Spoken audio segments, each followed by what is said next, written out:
कक्षा 10 में निर्देशांक ज्यामिति चैप्टर बहुत ही महत्वपूर्ण है जो है कोऑर्डिनेट में। इसके बाद 11 में भी आता है और फिर 12 में भी है, तो यहाँ से स्टार्टिंग है इसकी। तो निर्देशांक ज्यामिति के विषय में आप देखिए, यहाँ कुछ विशेष फार्मूले हैं जो हम आपको बता रहे हैं। तो सबसे पहला यहाँ फार्मूला आता है दो बिंदुओं के बीच दूरी। तो यदि कोई दो बिंदु x1, y1 है,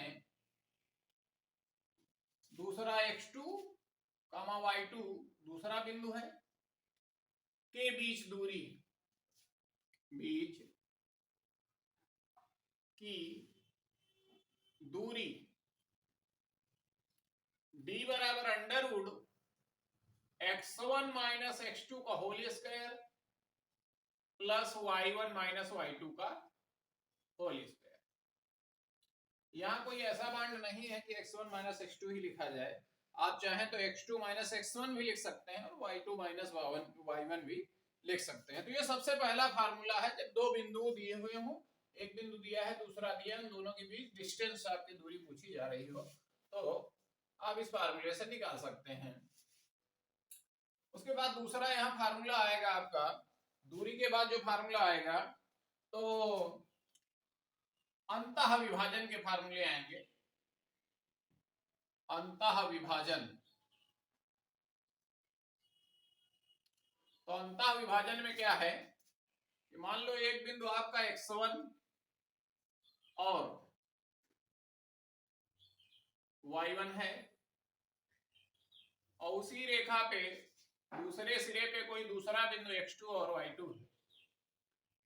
तो इन दोनों के बीच अगर कोई बिंदु लेना हो, इन दोनों के बीच अगर कोई बिंदु लेना है, जैसे मान लो यहां हमारा कोई बिंदु P आ गया और यह बिंदु P हमें पता हो कि वो M1 और M2 के अनुपात में विभाजित करता है, तो तुम्हें वहां संख्या देगा कि 1:2 में विभाजित करता, तो आप इधर 1 लिखिएगा, यहाँ 2 लिखिएगा। तो अब पूछे अगर P के निर्देशांक क्या होंगे, तो उसके लिए फार्मूला होता है अंतः विभाजन का। तो इसके निर्देशांक क्या होंगे, P के क्या निर्देशांक होंगे, तो फार्मूला होता है M1 x2 plus M2 x1 अपान M1 प्लस M2 कामा M1 y2 plus M2 y1 अपान M1 प्लस M2। बहुत महत्वपूर्ण है। तो बेटा आप ध्यान रखना, अभी बिंदु P इन दोनों बिंदुओं के बीच में आया तो इसे अंतः विभाजन कहा जाता है।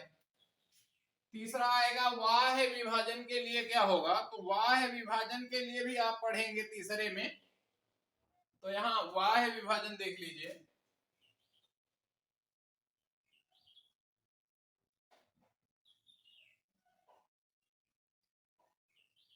बाह्य विभाजन में क्या है, तो कोई विशेष ज्यादा फर्क नहीं है।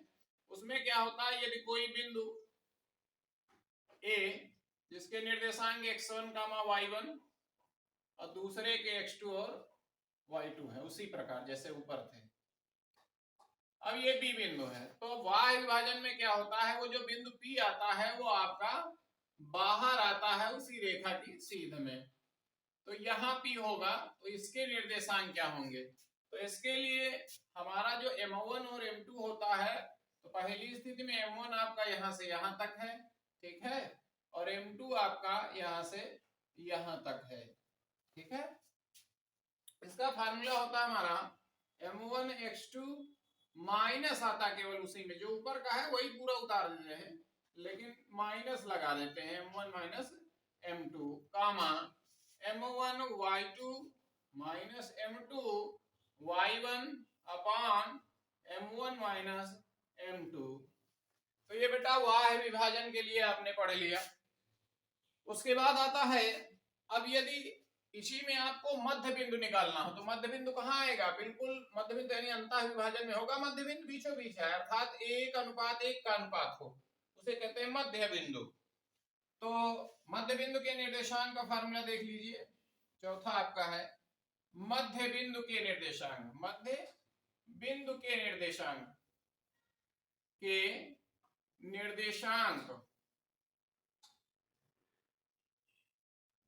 वो क्या होते हैं देख लीजिए। तो मध्य बिंदु के निर्देशांक बेटा होते हैं x1 प्लस x2/2 कामा y1 प्लस y2/2। अब ये सब कहां से मिलेंगे x1 y1? वैसे ही जैसे यहाँ पहला बिंदु x1 y1 था, दूसरा x2 y2 था। अब इसके बीचों बीच का बिंदु निकालना हो तो मध्य बिंदु की निर्देशांक फार्मूला लगता है। फिर चौथा के बाद पांचवा आपका आएगा बेटा केंद्रक के निर्देशांक। केंद्रक के निर्देशांक, तो केंद्रक के निर्देशांक का फार्मूला क्या होगा बेटा?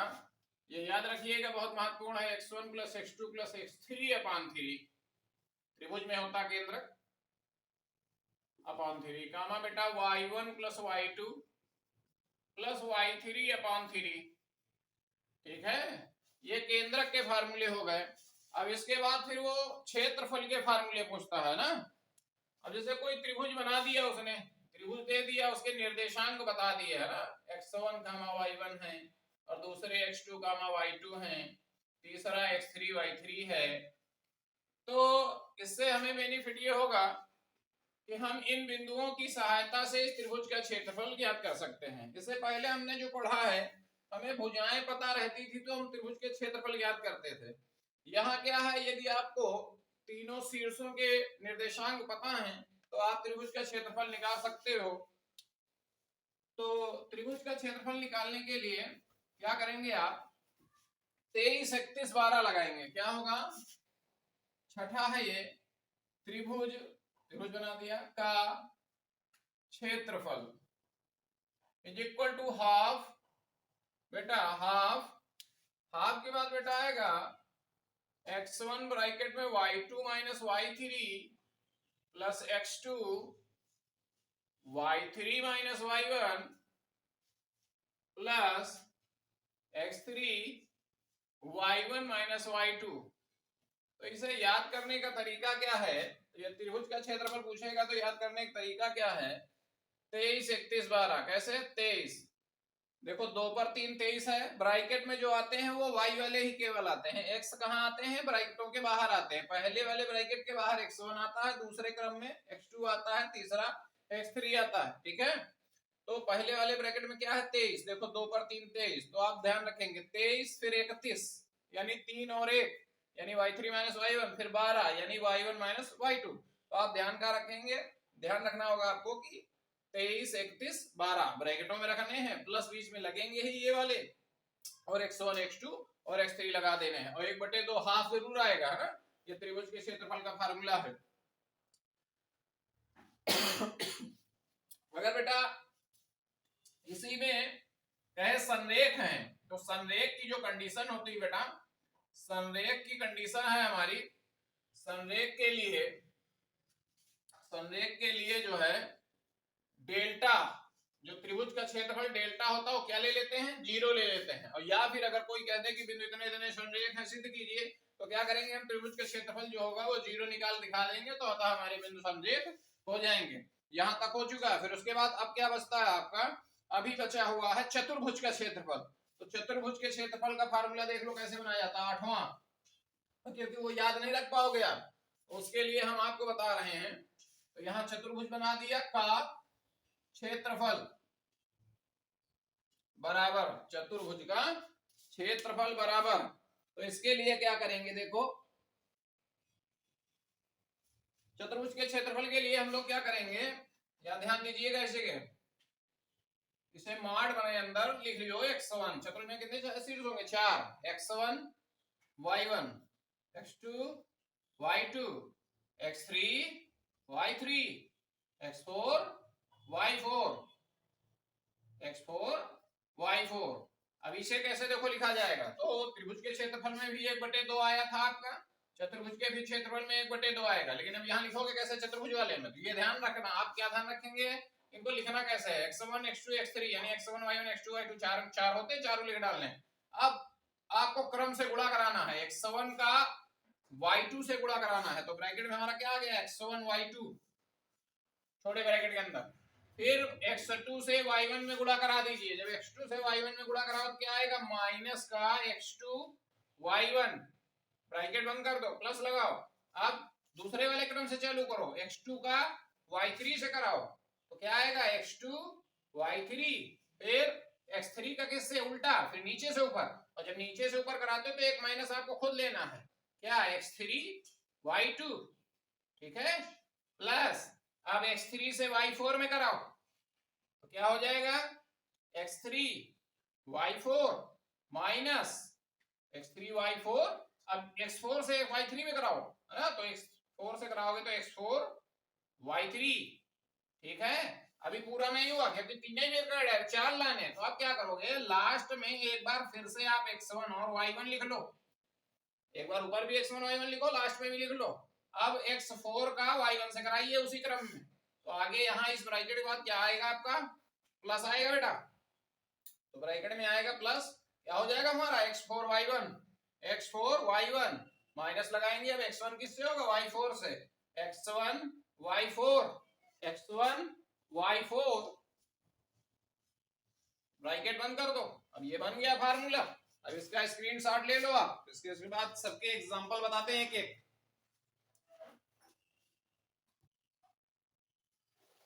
अब जो है तो अब हम आपको जितने भी फार्मूले कोऑर्डिनेट में बताए हैं हमने, तो सब फार्मूलों पे हम आपको एक एक एग्जांपल दिए देते हैं कि उनका प्रयोग कैसे होना है। तो पहला हम उठाते हैं सवाल की बिंदुओं -1, 3, ये पहला बिंदु है। दूसरा है 5, 2 के बीच की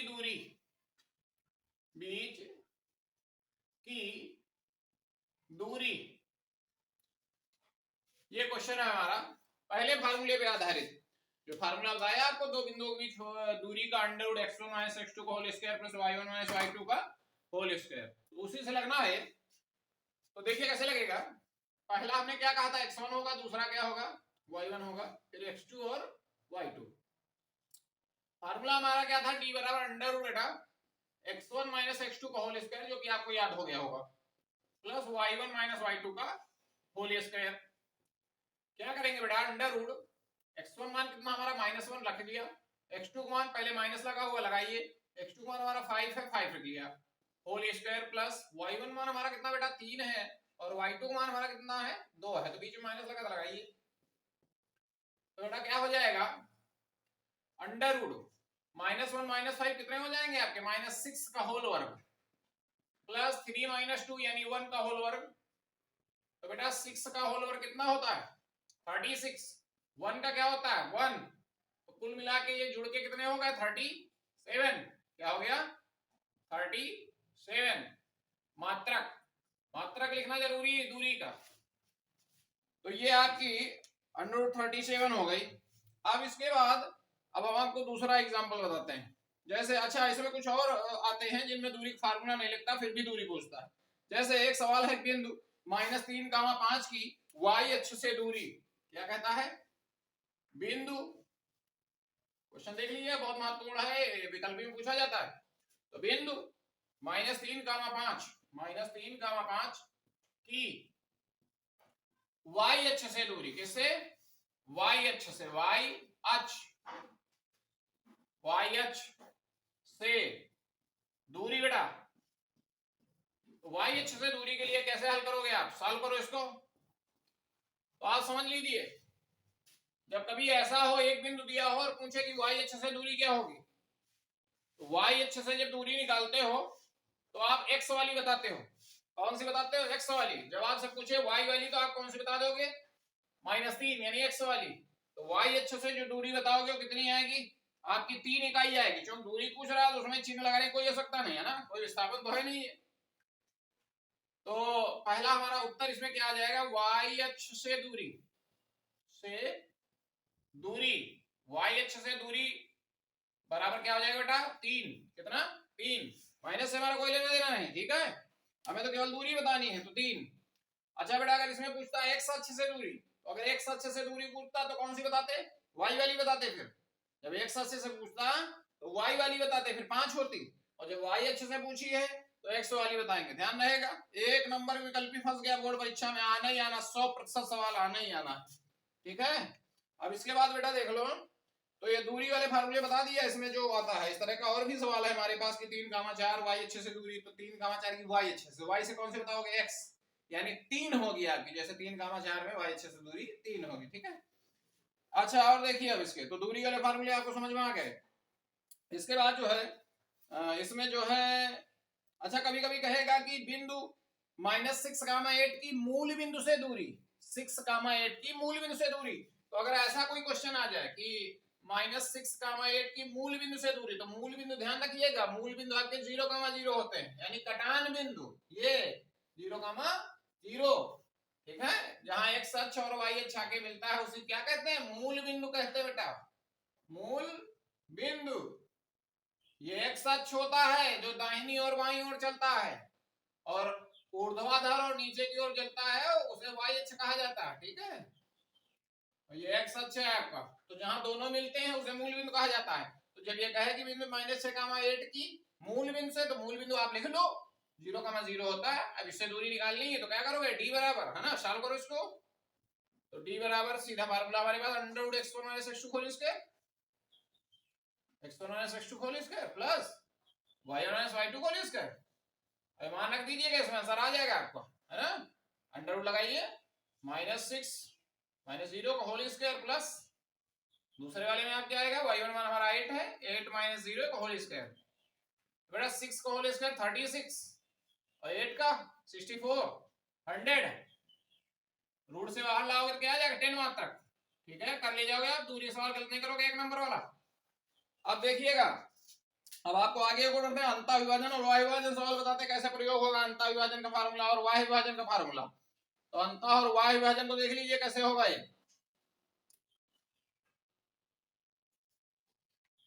अंतः विभाजन वाय विभाजन, ठीक है।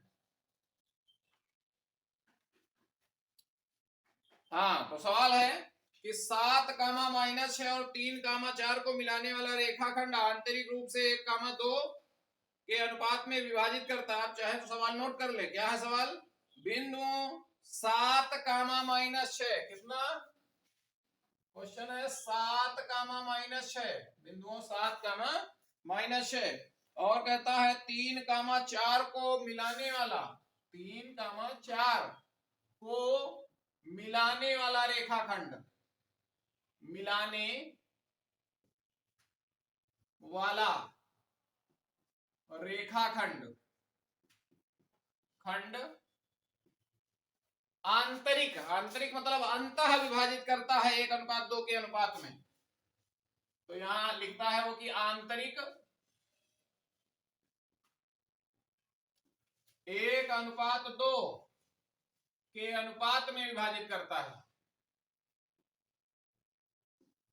में विभाजित करता है, विभाजित करता है बेटा, करता है। तो बिंदु के निर्देशांक, यानी अंतः जो बिंदु है उसके निर्देशांक, बिंदु के निर्देशांक, तो ये अंतः विभाजन का सवाल आ रहा है आपका, ठीक है, निर्देशांक। तो इसका सॉल्यूशन देख लीजिए क्या होगा, इसका सॉल्यूशन जो होगा बेटा, तो अंतः विभाजन कह रहा है ना, तो ये किसका मान है, m1 का मान है, तो m1 बराबर कितना 1 पहला वाला, और m2 बराबर कितना बेटा 2, और x1 का मान बेटा हमारा कितना है, ये देखिए क्या है, x1 है और ये y1 है और ये x2 है और ये y2 है। फार्मूला हमारे पास क्या होता है अंतः विभाजन बिंदु के निर्देशांक, तो हमारा फार्मूला था m1 x2 plus m2 x1 अपान m1 प्लस m2 कामा m1 y2 plus m2 y1, m2 y1 अपान m1 प्लस m2, यह है अंतः विभाजन वाले फार्मूले का प्रयोग। m1 मान कितना हमारा 1, 1 गुणित x2 मान कितना हमारा, वहां देखिए ऊपर 3, प्लस लगाइए m2 मान हमारा कितना है, m2 मान हमारा 2 है, x1 मान कितना है देखिए 7, और m1 प्लस m2, यानी दोनों को जोड़ दो 1 + 2 कामा बेटा m1 फिर 1 into y2, y2 कितना हुआ 4, प्लस m2 मान कितना 2, y1 कितना हमारा -6 अपान m1 प्लस m2 1 + 2, 1 + 2 कैलकुलेट करिए, 3 × 3, 3 + 7 = 14 बटे 3 कामा 4 1 के 4 माइनस 6 2 12 बटे 2 1 3 बेटा कैलकुलेट करते जाओ 14 3 17 17 बटे 3 आया इधर कामा 14 में जाए 4 में 12 घटे कितना -8 -8/3 ये आपका आंसर हो गया। ठीक है 17 बटे 3 और -8/3 यही आंसर है। अंतः विभाजन का प्रयोग है। अगर बेटा इसी में कह देता कि आंतरिक के बजाय y विभाजित करता है तो फिर बस कौन सा फार्मूला लगता, केवल माइनस वाला लगता। तो लगाने की सेम विधि है इसलिए उसका उदाहरण नहीं बता रहे हैं हम आपको। तो इसका स्क्रीनशॉट ले लो। ठीक है उसको हटा दे रहे हैं। ठीक है तो अब अगला क्वेश्चन लेके आए हैं आपके लिए। तो अगला क्वेश्चन क्या है बेटा कि उस त्रिभुज का क्षेत्र, अब ये किस पर आधारित त्रिभुज के क्षेत्रफल का जो फार्मूला अभी रटाया आपको कि 23 31 12 उसी पे आधारित है बेटा ये। उस त्रिभुज का क्षेत्रफल ज्ञात करो जिनके निर्देशांक 0, 0, 2, 0 और 0, 3 है। तो बड़ा आसान सा है, हमें तीनों निर्देशांक दिए, नोट कर लेंगे। तो पहला क्या है 0, 0, दूसरा बेटा क्या है 2, 0, तीसरा क्या है 0, 3 क्या है 0, 3। तो 23 31 12 वाला हमने बताया delta is equal to half, bracket में क्या सिखाया था x1 लिखो, दूसरे में 23 यानी y2 minus y3 plus x2, फिर 31 लिखना है अर्थात y3 माइनस y1, फिर प्लस x3 12 मतलब y1 माइनस y2 लिख लिया। मान रखिए बेटा फटाफट, ये किसका मान था x1 था, ये y1 है और ये x2 है और ये y2 है, ये x3 है और ये y3 है। तो इसे कैलकुलेट करो बेटा क्या हो जाएगा 1/2 x1 का मान रखिए, x1 मान कितना हमारा 0, तो 0, y2 मान हमारा कितना था 0, y3 कितना 3 प्लस लगाइए x2 का मान हमारा कितना है 2, y3 का मान हमारा कितना है 3 माइनस y1 मान हमारा कितना 0 प्लस लगाइए x3 का मान लिखिए, x3 का मान कितना हमारा 0, y1 मान हमारा कितना है 0, y2 मान हमारा कितना है 0। तो कैलकुलेट करके बेटा क्या आ गया हाफ, 0 का ब्रैकेट में गुणा करोगे 0 आया, 2 का 3 से करोगे तो 6 आएगा, वहां भी 0 का ब्रैकेट में कराओगे 0 आएगा। तो अर्थात हमारा ब्रैकेट में क्या आया 6 आया। तो 1/2 इंटू 6 तो कहीं 6 अर्थात 3 वर्ग मात्रक। क्षेत्रफल का मात्रक क्या होता है वर्ग मात्रक। ठीक है तो ये आपका हो गया, समझ में आ गई आपको बात ये। तो ये त्रिभुज के क्षेत्रफल वाले का अनुप्रयोग है। अच्छा कभी कभी इसका विपरीत पूछ सकता है, जैसे आपको देगा कि त्रिभुज का बिंदु इतने इतने इतने में, जैसे सब निर्देशांक पता थे हमें, हो सकता है इसमें किसी में P ले आए या Q ले आए या इस तरह का कोई ऑप्शन ला सकता है, XI ला सकता है या Y ला सकता है। लेकिन जब ऐसा देगा सवाल तो फिर वो आपको बताएगा कि त्रिभुज का क्षेत्रफल यदि इतना है तो x का मान ज्ञात कीजिए या P का मान ज्ञात कीजिए। तो आप क्या करेंगे, सवाल बिल्कुल सेम ऐसा ही लगेगा। जहां डेल्टा त्रिभुज क्षेत्रफल लिखा हुआ है तो मान लो जैसे 10 दे रहा त्रिभुज का क्षेत्रफल, तो आप यहाँ 10 रख दीजिएगा, 2 का 3 गुणा मार दीजिएगा, बाकी उधर के सारे मान रखते चले जाइएगा, जहां P होगा रखे रहिए, आप P रखे रहिए वहीं पे, और फिर गुणा उड़ा करा के पक्षांतर करा के P बराबर जो आपका निकल गया आएगा वही आपका आंसर होगा। इसी तरह है सेम, इसी तरह लगता है अगर कहते हैं कि बिंदु इतने इतने इतने संरेख सिद्ध करो तो आप सेम ऐसे लगाते चले जाओगे, क्या निकल के आएगा, यहाँ 3 आया, 3 की बजाय क्या आना चाहिए 0, अगर 0 आ गया तो बिंदु संरेख है। आई बात समझ में। तो ये ज्यादातर हर प्रकार की विधियां हो गई आपके लिए। ठीक है समझ में आ गया। अगर कोई पॉइंट और रह गया तो बताओ, वैसे हमें लगता नहीं ऐसा, कभी कभी एक क्वेश्चन इसमें बनाने के लिए दे देता है। तो देखो पहले इसको हम हटा देते हैं, आपका क्या ले लिया आपने स्क्रीनशॉट। तो इसका दूसरा हम एक और बता देते हैं आपको प्रयोग कि जैसे बताया PQ वाला आपका, तो उसके लिए आपका है देखो एक सवाल बड़ा अच्छा है कि क्वेश्चन है बेटा x, y, ठीक है x, y, और दूसरा है आपका 1, 2, कितना 1, 2, और तीसरा वाला बेटा जो आपका है वो 2, 1 है, 2, 1 है। अब इसमें क्या पूछ रहा है 2, 1 है तो दे रहा है, कहता का क्षेत्रफल 6 वर्ग इकाई है, का क्षेत्रफल 6 वर्ग इकाई मतलब यानी मात्रक, वर्ग मात्रक है ये क्वेश्चन। ठीक है तो सिद्ध करो, सिद्ध करो, सिद्ध करो में क्या है x plus y is equal to 15, x is equal to x plus y is equal to 15 आपको सिद्ध करने को है। तो ऐसे सवालों के लिए आप सेम उसी तरह लगाते चलिए। देखो दिया ना इस बार क्षेत्रफल, तो सॉल्व करने का तरीका क्या बेटा इसका, तो हम लोग क्या लिखते हैं त्रिभुज का क्षेत्रफल delta is equal to half है ना, bracket x1 y2 minus y3 plus x2 x2 23 31 31 यानी y3 माइनस y1, ठीक है। और फिर 12 के लिए कौन सा लाओगे, y1 माइनस y2। बंद कर दो ब्रैकेट का। अब क्या करोगे, त्रिभुज का क्षेत्रफल उसने इस बार दे रखा है 6, निकाल नहीं लाना। 6 इक्वल टू हाफ x1 मान हमारा कितना है, x है, ब्रैकेट में क्या y2। तो देखो ये x1 है, ये y1 है, हर बार की तरह ये x2 है, y2 है, और ये x3 है और y3 है। तो हमने लिखा y2 का मान, y2 मान हमारा 2 है, y3 कहां वहां देखेंगे तो 1 है, तो -1 प्लस लगाया x2 मान हमारा कितना है 1 है, और y3 मान हमारा कितना है 1 है, माइनस y1 मान हमारा कितना है y है, यहाँ रख दिया। प्लस लगाया, अब x3 का मान रखिए, x3 का मान कितना हमारा 2 है, और y1 माइनस y2, y1 मान हमारा कितना है y है, और माइनस y2 का मान बेटा हमारा कितना 2 है, तो यहाँ 2 रख दिया। कैलकुलेट करिएगा जरा इसको, 6 देखो हमने कहा था 3 गुणा मार देना इसका, तो 6 12 इज इक्वल टू, यहाँ 2 में 1 चले गए तो 1 आया, तो x का 1 से गुणा x आया, प्लस 1 का अंदर गुणा कराओगे तो 1 माइनस y, प्लस लगाइए यहाँ 2 का अंदर गुणा कराइए 2y और -4। अब क्या करोगे, अब जो बचा आप इसको कैलकुलेट करिए जरा, x और 2y में y घट के क्या आया, प्लस का y आया, और ये 1 और 4, 1 में 4 चले कितने आए -3 आया, ये 3 इधर आ जाए कितना हो जाएगा 12 plus 3 is equal to x plus y, x plus y। तो अब इसे कैलकुलेट करेंगे तो x plus y is equal to, add करने के बाद 15, यही तो सिद्ध करके लाना था, ये देखो यही तो सिद्ध करके लाना था, आ गया प्रूव्ड, ठीक है, समझ में आ गई। अब हमें लगता है कोऑर्डिनेट में, अच्छा हाँ कुछ और बातें बता देते हैं आपको, जैसे वृत्त में व्यास के सिरों के निर्देशांक दे दे, ये वृत्त है, व्यास के सिरे, इधर के निर्देशांक बता दिया x2 y2, इधर के x1 y1 बता दिया उसने। अब वहां संख्याएं देगा, कहेगा केंद्र के निर्देशांक, तो केंद्र कहां होता है, बिल्कुल मध्य में होता है। तो जब कभी व्यास के सिरे के निर्देशांक दे केंद्र पूछे तो आप क्या करोगे, केंद्र के लिए आप मध्य बिंदु के निर्देशांक फार्मूला लगाओगे, x1 + x2 / 2 y1 + y2 / 2। अच्छा केंद्रक वाला फार्मूला जो होता है तो किसमें होता था, त्रिभुज में केंद्रक होता है। त्रिभुज के तीनों शीर्ष देगा, वो त्रिभुज के तीनों शीर्ष देगा और कहेगा इसका केंद्र ज्ञात कीजिए, तो वही लगा देना x1 + x2 + x3 / 3, x1 + x2 + x3 / 3 कामा y1 + y2 + y3 / 3, ठीक है।